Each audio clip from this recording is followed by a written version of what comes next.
And may I now request Professor Bhat to take over.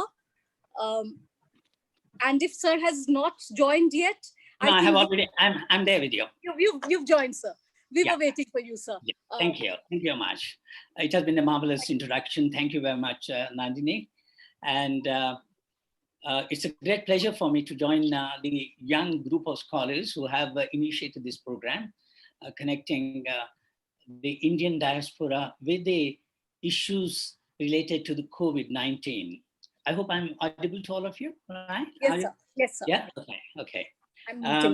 So I must first of all congratulate you, the young group of scholars who have assembled to initiate this GRFDT, a very thriving young group of scholars which has a lot of achievement to its credit in organizing a number of events on diaspora. And it's absolutely very, very commendable to see you now on using the new technology Zoom, connecting with all of us.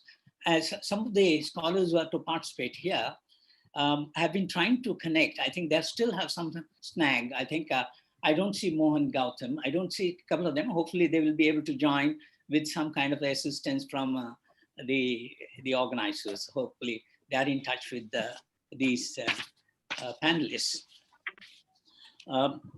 The theme, the very important theme of today's discussion is the Indian diaspora under COVID-19, the impact of COVID on Indians wherever they are all over the globe. And how are they coping up? And what are the future they're thinking about?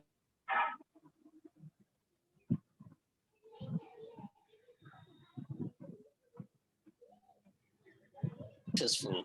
And I must start with something connected with the title itself, Indian diaspora.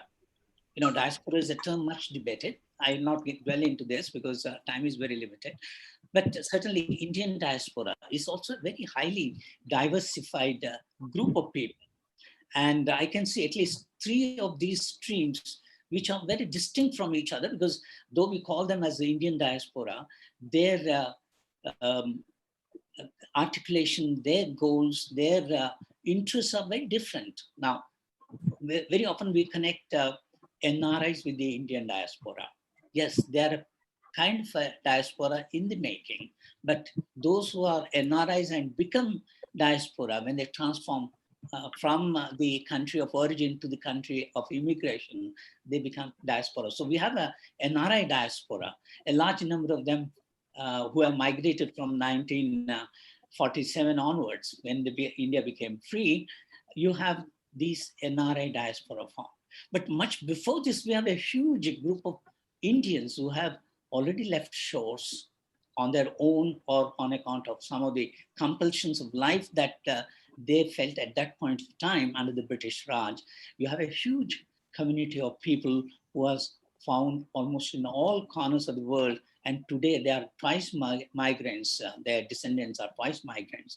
And these are the PIO diaspora. And some of them, you know, are also referred to as Girmitias, you know, because Girmitia is a term used for people who have traveled under contract and contract labor or indenture labor. So we have a huge population of Indians who are descendants of this adventurous community which has migrated under very adverse conditions. And what reminds me today is this community of Indians, the diaspora, PIO diaspora, are the Indians who are descendants of those who have gone under tremendous adverse conditions under the British rule. They went to the places which are totally unknown. And today they have transformed those adversities into their advantage. And they're very successful, very, very dynamic Indians that you find them wherever you go. Today you'll find the Indian PIO Indians almost every part of the globe, along with the Indians who have migrated from India to those corners of the world.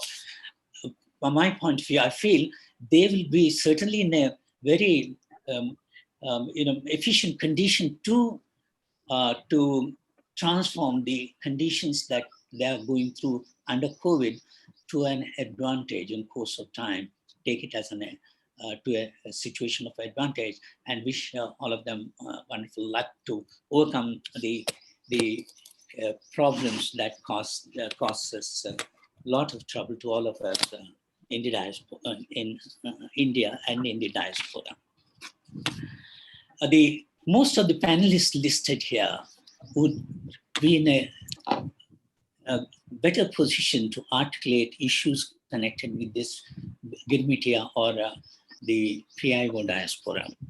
And these panelists, I greet all of them. I hope all of them are in a position now to get connected, or in course of time as we go on, we will be able to get connected with each other. And whoever is connected, I think we will try to link with them and connect, have their presentations done.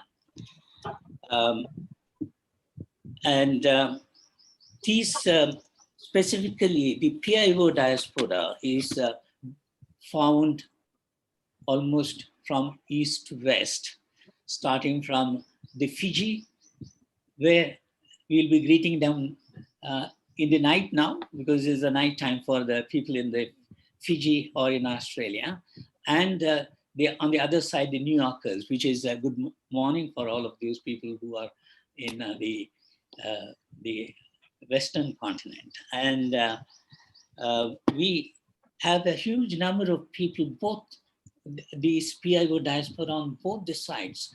On the Pacific island side, you have a huge population in Fiji and Australia, in New Zealand, and so on. And then on the western side, you have the Caribbean islands. So you have hosted a huge Indian population: Trinidad, Guyana, Suriname, Jamaica, and St. Vincent. I hope our distinguished Professor Arnold Thomas is in a position to join us from St. Vincent. I hope we should be seeing him in time soon. So, it reminds me, or it takes me to the time when I got associated with the high-level committee on Indian diaspora. This was a breaking point in the Indian history of connecting with the Indian diaspora. Way back in 2000, under the Vajpayee's government, there was a committee constituted under Dr. L.M. Singhvi, who was a former India's High Commissioner in Britain for, I think, 2 terms or more, and he has been a Supreme Court lawyer and a very eminent jurist, and therefore, under his leadership, there was a committee formed, which formulated a number of rules and regulations, a number of policy statements in order to connect with each other, and that has brought us much closer to each other.